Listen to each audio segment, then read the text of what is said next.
మీరెప్పుడైనా రంగులు మారే శివలింగాన్ని చూసారా? అయితే పంచారామాలలోని ఈ ఆలయానికి రండి.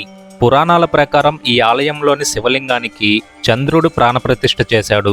అందువలన ఈ శివలింగం పౌర్ణమి మరియు మిగిలిన రోజుల్లో తెల్లగా దర్శనమిస్తుంది. ఒక్క అమావాస్య రోజు మాత్రం నల్లగా దర్శనమిస్తుంది.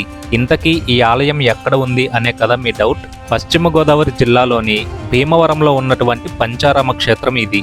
తారకాసురుడి వదనానంతరం ఆత్మలింగంలోని ఒక భాగం పడి వెలిసినటువంటి ఈ క్షేత్రంలో పరమేశ్వరుడు సోమేశ్వరునిగా, తల్లి పార్వతీదేవి రాజరాజేశ్వరిగా పూజలు అందుకుంటున్నారు.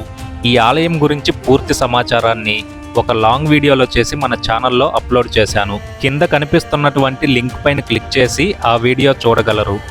వీడియో నచ్చితే లైక్ చేసి ఇలాంటి మరిన్ని వీడియోస్ కోసం మన ఛానల్ని సబ్స్క్రైబ్ చేయండి.